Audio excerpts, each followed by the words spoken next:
Dear student, तो अब हम शुरू करने वाले हैं माइकलसन इंटरफेरोमीटर का लास्ट टॉपिक, जिसका नाम है एप्लीकेशन ऑफ माइकलसन इंटरफेरोमीटर। इससे पहले हम पढ़ चुके हैं माइकलसन इंटरफेरोमीटर, इसके बारे में कि क्या होता है, इसका प्रिंसिपल क्या है, इसका कंस्ट्रक्शन क्या होता है, इसकी वर्किंग क्या होती है, किस तरीके से फेज डिफरेंस को डिटरमाइन किया जाता है, किस तरह से जो फ्रिंजेस हमारे पास में बन रही है, चाहे वो डार्क फ्रिंज हो चाहे वो ब्राइट फ्रिंज हो, उनकी रेडियस को डिटरमाइन किया जा सकता है। तो ये सब अब तक हम पढ़ चुके हैं, और अगर आपने नहीं पढ़ा तो डिस्क्रिप्शन बॉक्स में मैं लिंक शेयर कर दूंगी, आप लोग जाके उसे पढ़ सकते हैं, क्योंकि एग्जाम के पॉइंट ऑफ व्यू से ये बहुत ही इंपॉर्टेंट है। आप देख रहे होंगे कि हर साल इसमें जो माइकलसन इंटरफेरोमीटर है, इसमें एग्जाम में एक बड़ा क्वेश्चन और एक छोटा क्वेश्चन जरूर आता है, तो ये बहुत ज्यादा मार्क्स को कवर करता है, इंपॉर्टेंट टॉपिक है।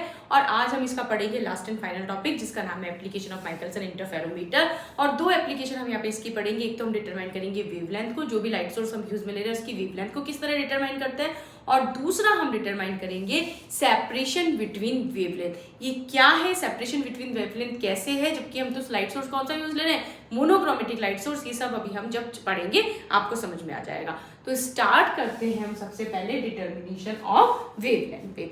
देखिए, डिटर्मिनेशन ऑफ वेवलेंथ जब हमें करना है तो सबसे पहले तो हमारे पास में दो मिरर होते हैं, आपको याद होगा। मिरर M1 और M2 को इस तरीके से एडजस्ट करेंगे कि मैंने आपको पहले भी बताया था कि हमें सर्कुलर फ्रिंजेस मिले, तो इस तरह से एडजस्ट करेंगे कि M1 और जो M2 मिरर है वो परफेक्टली एक दूसरे के क्या हो, परपेंडिकुलर, क्योंकि हमें कैसे फ्रिंजेस चाहिए, सर्कुलर फ्रिंजेस। या मैं कह सकती हूँ M1 और M2 का वर्चुअल इमेज, M2 डैश जो है M1 और M2 का वर्चुअल इमेज, जिसे हम M2 डैश कह रहे हैं, वो एक दूसरे के परफेक्टली क्या हो, पैरेलल हो। ठीक है, तो यानी हमारी फर्स्ट कंडीशन हो गई, हम क्या करेंगे, एडजस्ट द मिरर। क्या कंडीशन हो जाएगी, M1 जो है वो हमारे पास में परफेक्टली परपेंडिकुलर हो M2 के, या M1 मिरर जो है वो हमारे पास में पैरेलल हो किसके, M2 डैश के। ये हमारी हो जाएगी इसके अंदर पहली कंडीशन। ओके, और सेकंड कंडीशन हमारे पास में रहेगी कि जो हमारा रियल मिरर है M1 और वर्चुअल मिरर है जो हमारा M2 डैश, उन दोनों के बीच में सेपरेशन इस तरीके से रहे, यानी उन दोनों के बीच में इतनी दूरी को हमें मेंटेन करना है कि हमें सेंटर पे क्या मिले, डार्क फ्रिंज। तो हम क्या करेंगे, हमारे पास में सेपरेशन बिटवीन कौन सा मिरर, M1 जो कि हमारा कैसा मिरर है, रियल मिरर। तो separation between M1 real mirror and हमारे पास में M2 डैश, कौन सा मिरर हो गया हमारे पास में, M2 डैश, जो कि हमारा क्या है, वर्चुअल इमेज कह सकती हूँ, या वर्चुअल मिरर है किसका, M2 का। तो हमारे पास में इनके बीच में जो सेपरेशन है वो इस तरीके से हो, सेंटर पे क्या मिले, डार्क, सेंटर हमें कैसा मिले, सेंटर पर हमें मिले डार्क फ्रिंज। तो अगर आपको डार्क फ्रिंज मिलती है तो क्या कंडीशन होती है, ये भी हम पहले पढ़ चुके हैं, हमने पढ़ा था 2d cos theta equals to n lambda.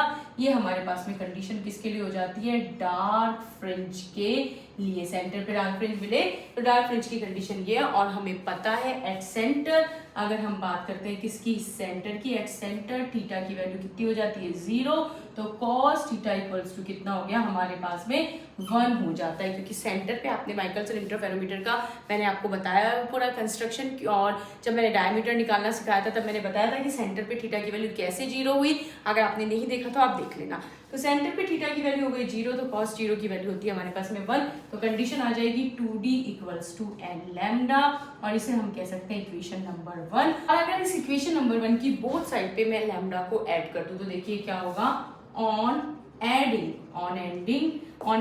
Lambda both side, lambda को बोथ साइड ऐड कर दिया तो 2d plus lambda equals to n lambda plus lambda. आगे अगर मैं 2 को बाहर कॉमन ले लूं तो d plus lambda by 2 is equals to n plus 1, ये आपको दिख रहा होगा। और ये इक्वेशन हमें बहुत कुछ बताने वाली है, ध्यान से देखिए। From this equation, from above d क्या था, d था हमारे पास में ये M1 है और ये M2 dash, M1 real mirror हो गया, M2 डैश वर्चुअल इमेज हो गया हमारे पास में M2 का। इनके बीच की डिस्टेंस ही तो d होती है। हम कह सकते हैं कि अगर d में जो शिफ्ट है वो आता है d प्लस लैम्डा बाय 2, यानी जितनी डिस्टेंस है उसमें प्लस लैम्डा बाय 2 का अगर हमारे पास में डिस्टेंस ट्रेवल होता है, फ्रिंज है उसमें क्या शिफ्ट आता है, n प्लस 1 फ्रिंज का शिफ्ट यहाँ पे आ जाता है। तो मैं क्या कह सकती हूँ, मैं कह सकती हूँ on moving mirror M1 by the distance lambda by 2, the shift in fringe के अंदर जो शिफ्ट आ रहा है वो कितना आ रहा है, will be कितना होता है हमारे पास में 1 होता है। तो हम देखते हैं कि मिरर M1 को अगर हम लैम्डा बाय 2 से शिफ्ट करते हैं तो फ्रिंज की शिफ्टिंग कैसे होती है, एक से हमारी फ्रिंज जो है वो शिफ्ट होती चली जाती है। फॉर एग्जांपल शुरुआत में स्टार्टिंग के अंदर हमें सेंटर पे कैसी फ्रिंज मिल रही थी, डार्क फ्रिंज। अगर मिरर M1 को हमने जो हम लैम्डा बाय 2 से शिफ्ट करेंगे तो सेंटर पे फ्रिंज कौन सी आ जाएगी, ब्राइट। फिर वापस लैम्डा बाय 2 से मिरर को हम जब शिफ्ट करेंगे तो फ्रिंज कैसी आ जाएगी, वापस से डार्क। तो इस तरह M1 की डिस्टेंस लैम्डा बाय 2 चेंज होने पे फ्रिंज में शिफ्टिंग आती है एक फ्रिंज की। ओके, यहां तक आप इसको एक बार नोट कर लीजिए, फिर हम आगे बढ़ते हैं। अब इसको यहां से हटा देती हूं, वैसे कुछ अब है नहीं, ऐसा हो ही गया डेरिवेशन, ठीक है। तो आगे मैं ये कह सकती हूं, आगे मैं आपको क्या कह सकती हूं, आगे हम कह सकते हैं if mirror M1 is shifted, अगर हम मिरर M1 को शिफ्ट कर रहे हैं टोटल x डिस्टेंस से, तो if mirror M1 is shifted by x distance, okay, x distance से अगर आप मिरर M1 को शिफ्ट कर रहे हैं तो मान के चलते हैं कितनी फ्रिंज हमारे पास में शिफ्ट हो रही है, n फ्रिंजेस, ठीक। देन द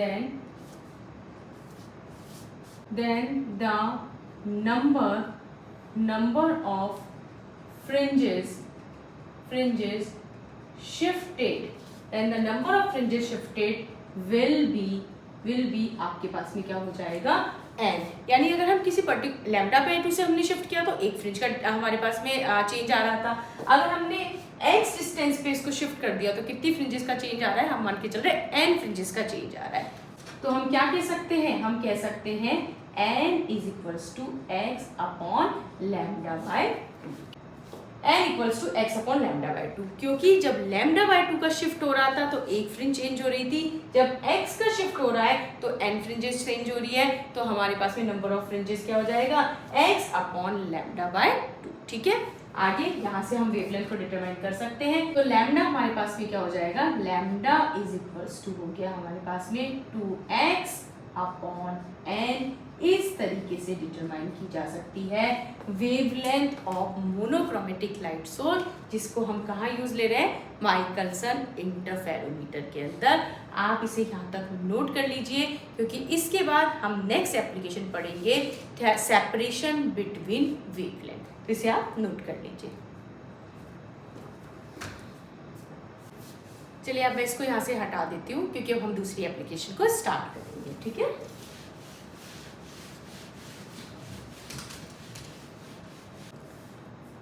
तो अब हम स्टार्ट करते हैं सेकेंड एप्लीकेशन, जो हमारे पास में क्या है, डिटरमिनेशन ऑफ वेवलेंथ सेपरेशन। देखिए हम क्या पढ़ रहे हैं, एक्चुअली हमने बार बार में मैंने आपको बोला कि हम जब भी कभी इंटरफेरेंस पढ़ते हैं मोनोक्रोमेटिक लाइट सोर्स यूज़ लेते हैं, और मैक्सिमम टाइम हम यूज़ में लेते हैं सोडियम लाइट सोर्स। लेकिन मैं आपको फिर बता दूं कि परफेक्टली मोनोक्रोमेटिक लाइट सोर्स कोई भी नहीं होता है। इवन सोडियम लाइट सोर्स जो होता है ना, उसके अंदर भी दो वेवलेंथ होती है, एक होती है λ1 590 हमारे पास में नैनोमीटर की, और दूसरी λ2 होती है 596 नैनोमीटर की। हालांकि ये जो λ2 और λ1 के अंदर डिफरेंस है वो 6 नैनोमीटर का डिफरेंस है, जो कि नैनोमीटर रेंज में होने की वजह से बहुत नेग्लिजिबल होता है, लेकिन फिर भी परफेक्टली मोनोक्रोमेटिक नहीं है। यहाँ पे कुछ ना कुछ इनकी वेवलेंथ में डिफरेंस आ रहा है, और हम इस माइकलसन इंटरफेरोमीटर के थ्रू ये तक पता लगा सकते हैं कि हमारे मोनोक्रोमेटिक लाइट सोर्स की जो दो वेवलेंथ है उनके बीच में कितना डिफरेंस है, जो कि बिल्कुल एक दूसरे के क्लोज है जिनकी वेवलेंथ, उनका भी सेपरेशन हम पता लगा सकते हैं, और वही हम यहाँ पे करने वाले हैं। तो इसके बाद जो हमारी पहली कंडीशन आती है वो यही आती है कि मिरर M1 और M2 को, मैंने आपको पहले भी बताया हुआ है बहुत बार कि मिरर M1 है और ये मिरर M2 है, इन दोनों को इस तरीके से हमने एडजस्ट किया कि परफेक्टली एक दूसरे के परपेंडिकुलर है, और इसकी वजह से फ्रिंजेस हमें कैसी मिलेगी, सर्कुलर फ्रिंजेस हमें मिलेगी। तो सबसे पहले तो हमारे पास में क्या हो जाएगा, एडजस्ट करना है किसको, मिरर जिस करना है हमें सबसे पहले तो मिरर M1 एंड M2 को इस तरीके से कि M1 जो है वो परपेंडिकुलर हो जाए M2 के, या हम कह सकते हैं दूसरी कंडीशन की मिरर M1 है वो पैरेलल हो जाए किसके, virtual image of M2 dash. ठीक है, ये हमारी पहली कंडीशन हो गई।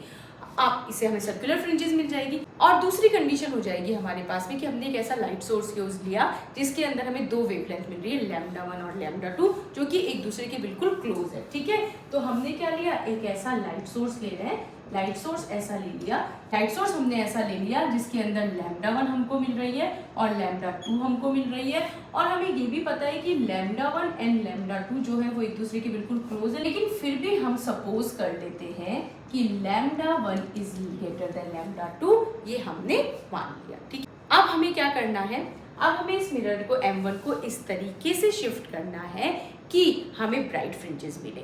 इस समय क्या होगा कि जो हमारे पास में λ1 है इसकी ब्राइट फ्रिंज कोइंसाइड होगी किसकी ब्राइट फ्रिंज पे, λ2 की ब्राइट फ्रिंज पर कोइंसाइड होगी। ठीक है, तो यानी मिरर M1 को इस तरह से शिफ्ट करना है पहली बार कि हमें ब्राइट फ्रिंज मिले, और ब्राइट फ्रिंज हमें तभी मिलेगी जब λ1 की ब्राइट फ्रिंज कोइंसाइड होगी with the bright fringe of λ2। Okay, फिर आगे वापस से हम क्या करेंगे, मिरर को वापस से थोड़ा सा मूव करेंगे तो हमें एक ऐसी कंडीशन मिलेगी, ऐसी कंडीशन जिसमें λ1 की कौन सी फ्रिंज, ब्राइट फ्रिंज कोइंसाइड हो जाएगी λ2 की कौन सी फ्रिंज के साथ, डार्क फ्रिंज के साथ, λ2 की डार्क फ्रिंज के साथ में। ठीक है, ऐसा आपके पास में कंटिन्यूअसली होता चला जाएगा। आप मिरर M1 की पोजीशन को क्या करते रहेंगे, शिफ्ट करते रहेंगे, फिर वापस मिरर M1 की पोजीशन को हम शिफ्ट करेंगे और इस तरह से शिफ्ट करेंगे कि λ1 की वापस से कौन सी फ्रिंज है, ब्राइट फ्रिंज है, और वो कोइंसाइड हो रही है किसके साथ, λ2 की किस फ्रिंज के साथ में, ब्राइट फ्रिंज के साथ में। तो ऐसा कंटिन्यूअसली चलता चला जाएगा, और ऐसा तभी पॉसिबल है जब nth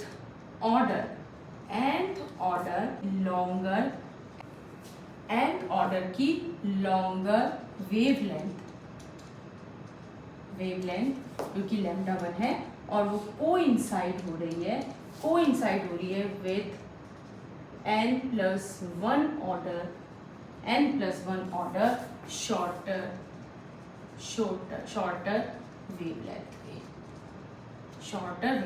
और शॉर्टर वेवलेंथ हम किसकी मान रहे हैं, λ2 को हम शॉर्टर मान रहे हैं। तो ये तभी पॉसिबल है जब हमारे पास में जो लॉन्गर वेवलेंथ है उसका nth ऑर्डर की जो फ्रिंज है वो कोइंसाइड हो किसके ऊपर, शॉर्टर वेवलेंथ की जो हमारे पास में n+1 ऑर्डर की फ्रिंज है उसके ऊपर।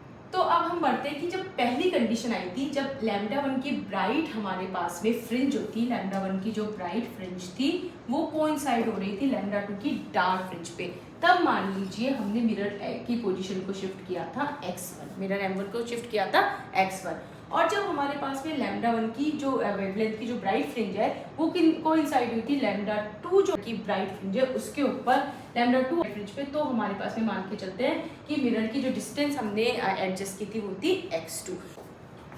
तो इन दोनों डिस्टेंस के जो डिफरेंस है, ठीक है, इसको हम क्या मान ले, अगर x मान ले यानी x2 माइनस x1, ये क्या हम इसको क्या कह सकते हैं, x, तो x2 माइनस x1 हमारे पास में क्या हो गया, x, और x है हमारे पास में डिस्टेंस बिटवीन टू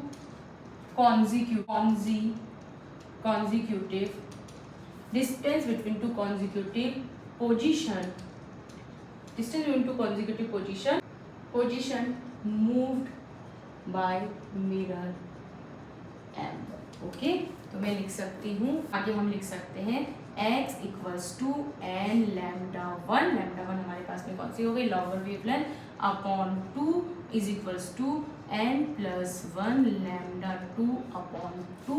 बात आती है कि ये फॉर्मूला ये जो है n λ1 अपॉन 2 ये हमारे पास में कहाँ से आया। तो जब हमने माइकलसन इंटरफेरोमीटर की एप्लीकेशन स्टार्ट की थी इसी चैप्टर के अंदर, तो हमने फर्स्ट एप्लीकेशन पढ़ी थी लैम्डा डिटरमाइन करना, वेवलेंथ डिटरमाइन करना, और वेवलेंथ डिटरमाइन करने के लिए फॉर्मूला आया था हमारे पास में lambda equals to 2x upon n।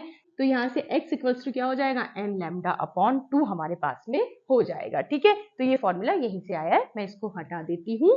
तो आगे मैं इसको लिख सकती हूँ n equals to 2x upon λ1 equation 1, और n+1 इक्वल्स टू क्या हो जाएगा 2x अपॉन λ2 इक्वेशन नंबर 2, और मैं इसको कर दूं सब्ट्रैक्ट कर दूं फ्रॉम सब्ट्रैक्ट इक्वेशन नंबर 2 को हमारे पास में फ्रॉम इक्वेशन नंबर 2 को फ्रॉम इक्वेशन नंबर 1, तो आगे हमारे पास में क्या हो जाएगा, आप लोगों ने कर लिया होगा सॉल्व, ये हो गई n+1 minus n is equals to, और ये 2x, इसको मैंने बाहर कॉमन ले लिया तो 1/λ2 माइनस 1/λ1, ठीक है। आगे हम इसको सॉल्व करें तो n से n कैंसिल आउट हो गया, और इसको अगर मैं यहाँ पे सॉल्व करूँ तो ये हो गया λ2 λ1, यहाँ पे हो गया λ1 माइनस λ2, और ये 2x है, ठीक है, आपको आई गया होगा समझ में। अब हम क्या कर सकते हैं, इसको अगर मैं इधर लेके आ जाऊँ तो ये हो गया हमारे पास में λ2 into λ1 is equals to 2x λ1 minus λ2, इसको तो मैं यहाँ से हटा देती हूँ, सॉल्व करना आपको आता ही है, ठीक है।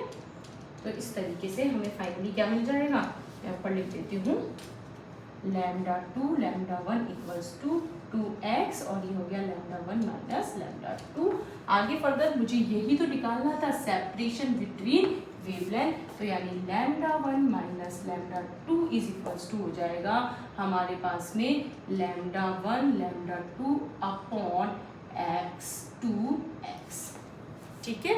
अब मैं यहाँ पे क्या कह सकती हूँ, क्योंकि λ1 और λ2 एक दूसरे के लगभग इक्वल है, तो हम इसका एवरेज ले सकते हैं, तो इसका एवरेज क्या हो जाएगा, लैम्डा एवरेज हम यहाँ पे ले लेंगे, इनका लैम्डा एवरेज ले लेंगे तो हमारे पास में फाइनली क्या निकल के आ जाएगा, separation in wavelength λ1 minus λ2 is equals to lambda average square upon 2x, और इस तरीके से माइकलसन इंटरफेरोमीटर के थ्रू हम एकदम क्लोज वेवलेंथ वाली जो हमारे पास में लाइट सोर्स है उनकी वेवलेंथ के बीच में भी सेपरेशन को कैलकुलेट किया जा सकता है। λ1 minus λ2 equals to lambda square upon 2x, ये फॉर्मूला निकल के यहाँ पे आ गया है, आप इसको नोट कर लीजिए। आज के लिए इतना ही, मिलते हैं नेक्स्ट लेक्चर में। Thank you so much.